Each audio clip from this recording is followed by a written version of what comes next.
Deze twee ploegen in de vierde klasse kijken het meeste uit naar deze wedstrijd. Bieslo tegen Ruiver. De twee ploegen allebei uit de gemeente Bezel in een ras-echte derby. Het is natuurlijk ook een wedstrijd van twee ploegen die elkaar door en door kennen. Een aantal spelers uit de buurdorpen voetballen zelfs in het Angerendorp.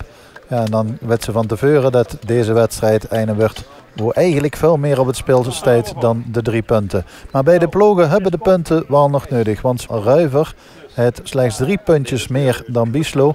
Alhoewel ze een aantal wedstrijden minder gespeeld hebben. En Bieslo staat op een plek net boven de degradatiestreep. Beide ploegen dus nog allerminst veilig. En ze hebben de punten de komende weken dus nog heel nodig. Om te beginnen maar eens kijken wie ze het tegen eind doen. Met het balbezit voor Bieslo. Tico Jansen aan de zijkant. Jansen met de voorzet. En daar kan bij de tweede paal net nemens bij. En het eerste kenske in de wedstrijd is dus voor de gasten uit Bezel. Dan Ruiver in de oranje shirts. Die spelen de toetswedstrijd en zullen die niet willen verlezen natuurlijk. Komt de voorzet. Gevaarlijk bij de tweede paal. En dat was Bino Gilles Puts er als eerste bij. Maar uiteindelijk gaat de bal via Twan Hane. Die met truc was gerend over de achterlijn. En zo luidt ook Ruiver merken wat de bedoelingen zijn. Wel de Keurner natuurlijk nog. Verdedigers met naar voren. Bal achterin bij de tweede paal. En helemaal vrijgelaten staat door Jornhuis. Maar zijn de kopbal gaat neven de goal van keeper Daan Reinders. En een lange bal van keeper Roy Hendricks. Natuurlijk op zoek naar een van zijn spitsen. Bal kan dan ook weer verlengd. En komt uiteindelijk aan de zijkant. Er moet natuurlijk weer de voorzet komen. Dat is weer gevaarlijk bij de tweede paal. En dit keer staat er weer nemens. En keeper Daan Reinders kan de bal weer langs laten lopen.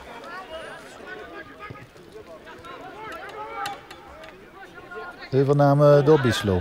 En dan een overtreding. En dan komt er dus een vrije trap op een gevaarlijke plek.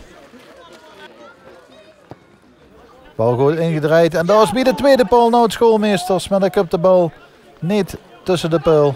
Krijgt de bal niet naar de grond geknikt. En dan verdwijnt er over het doel van keeper Roy Hendricks. En ze hebben beide ploegen dus al een aantal kansen gehad. Maar doelpunten hebben we nog niet gezien. Dan Bieslo met de ingooi in de aanval. Het is druk daar. Veel de verdedigers met. Er komt toch het shot en de goal. Wat een opvallend doelpunt. Bieslo op voorsprong. 0 tegen 1. En het leek helemaal niet zo'n gevaarlijke aanval. Het was er allerminst een uitgespeelde kans. Maar dan toch de treffer. Het leek alsof de bal geblokt wordt. En dan staat Jasper Ebus dan nog. Dat ding niet nou, houdt gelijk goed. En met een prachtige bouwbal over keeper Roy Hendricks staat het dus 0-1 voor Bieslo. En dan is de wedstrijd dus wel opengebroken. De eerste bal ligt in het netje.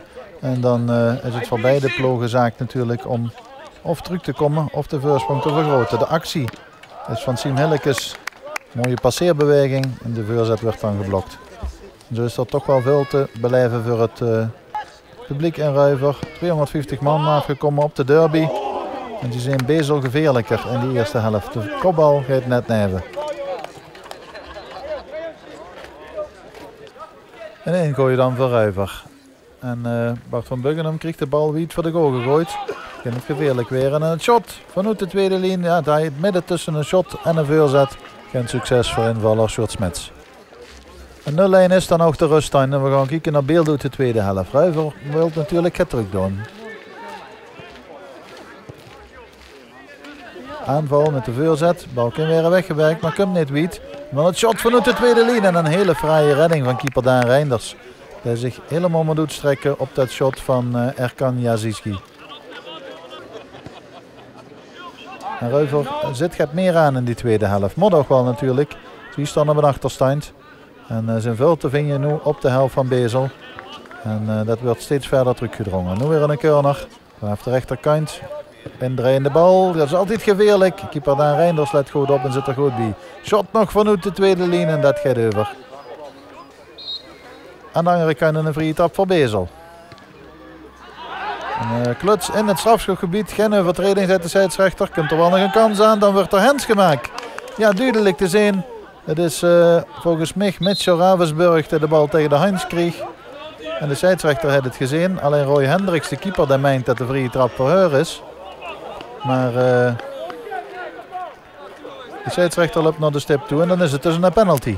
En kan Bezel hier zomaar op 0-2 voorkomen. En dat in de derby tegen de Ruiver. Roy Hendricks gaat er klaar voor staan en het is natuurlijk aanvoerder naar het schoolmeesters. Die al een paar keer scoorde vanaf de stip dit seizoen en dit kan een hele belangrijke weren. 0-2 door schoolmeesters. En de redding! Niet de 0-2 dus. Roy Hendricks pakt hem. Duik naar de hoek. Gaat lang gestrekt. En holt de bal eruit. Kijk maar eens wat een fraaie redding. Helemaal niet zo'n slechte penalty hier. En toch een prima redding van Roy Hendricks. Niet de 0-2 dus voor Bieslo. En dan weet Ruiver dat het nu maar weer een keer kan aanzetten. Want nu ruikt de kansen natuurlijk. Einddoelpunt is zo gemaakt. Goed spelen. Dan komt de kans. De keeper uit de goal. En de bal gaat neven. Goeie redding van Daan Reinders. Die niet op de doellijn bleef wachten. En dan met een treffer van Ruiver voorkomt. Als ze goed komt, moest ze hem natuurlijk wel hebben. En hij had hem. Ingooi dan. Wie ingegooid, teruggebracht. Van Buggenum met de voorzet. En hij is helemaal vrijgelaten in de goal. Joran Huis met de gelijkmaker.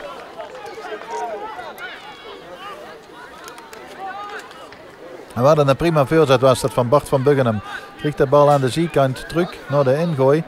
Denkt niet na, zit de bal in één keer voor. En met die voorzet hield Nemers bij Bezel rekening.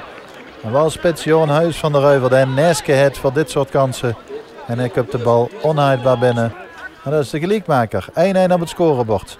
En kan Ruiver dan nog meer gaan doen. Opnieuw in balbezit. Aanval weer naar de zijkant. Voorzet mislukt dan. Maar dan toch nog de actie van Joran Huis. De doelpunt te maken met de voorzet. Oh, de bal op de lat. Ja, dat is een echte spits hoor. Geef geen voorzet. Dus shoot die bal gewoon vanuit de onmogelijke hoek op goal. Maar een tweede treffer zit er vooralsnog niet in. Dan Bezel nog maar een keer met een uitbraak. Bal naar de zijkant. Moet een voorzet komen. Oh, en dat is geen voorzet, maar een shot. En dan moet Roy Hendricks in actie komen. Goeie redding. En zo is er van alles te blijven in die tweede helft. Bieslo natuurlijk wel nog de corner. De kopbal! En dat is recht in de hand van keeper Roy Hendricks. Wim gaat de winnende treffer maken. Komt er een winnende treffer. Beide ploegen maken er nu aanspraak op. Ruiver zit meer druk. Gaat meer combineren. En is veel te vinden op de helft van Bieslo. Maar dan moet dat ook resulteren in een doelpunt. De keeper uit de goal. En dat is de voorzetter niet. Nu een goede kans voor de Ruiver. Dat nu langzaam naar een overwinning probeert te combineren. Slordig balverlies van Ruiver. En dan de overname door het schoolmeesters. Schoolmeesters met de voorzet. En daar is er. Oh, de bal over. Wat een enorme kans op de winnende treffer. Want zo lang is er niet meer te voetballen. De voorzet van schoolmeesters die de bal heeft afgepakt. En dan staat Typko Jansen met alleen nog maar de goal voor zich. Dan ziet er de bal over.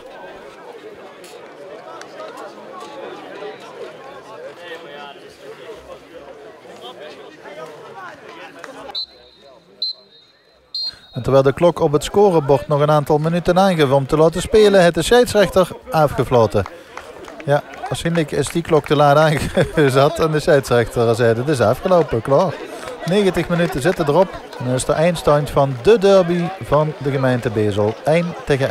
Dankzij de gestopte penalty door keeper Roy Hendricks van de Ruiver kwam Messi terug in de wedstrijd. Ja, de penalty, dat is altijd lekker om een penalty te pakken natuurlijk, zeker in een derby. En dan merken ze nog dat zie je de penalty missen, dat veel meer grip op een wedstrijd kregen en ook goede kansen. Zeker weten, volgens mij komt het geluid weer terug en op dat moment maak je er ook de gelijkmaker. Dus ja, als ze de penalty niet stapt, is het een verloren wedstrijd. Misschien wel, dan had je voor 2 moeten maken. En dat had je ook nog gekend, denk ik. Maar al met al wat tevreden met een puntje, denk ik. De grootste kansen waren denk ik voor Bezel in deze wedstrijd. Ja, maar met die kansen willen we het ook afmaken. En ik denk dat Tico vannacht nog wel een keer wakker zal worden van zijn kleine kans wat er mist. Hè. Je zit hem nog een paar keer erin vannacht, denk ik. Ik denk wel, ja, maar vannacht tellen die gelukkig niet voor ons. Ja. Het staat altijd in een bijzondere wedstrijd, hè, een derby. Dat veel soort dingen gaan alles, toch? Ja, tuurlijk. De wil tegen Bezel extra keer winnen. En daar staat natuurlijk ook een beetje meer druk op. Vooral als ze een paar keer winnen en deze goede zaken naar de midden moet. En dat is altijd leuk om van Bezel te te winnen natuurlijk. Maar af en toe moest het tevreden zijn met een puntje. Vertrouwen voor de rest van het seizoen. Je gaat zeker handhaven dit seizoen. Daar ben ik heilig van overtuigd.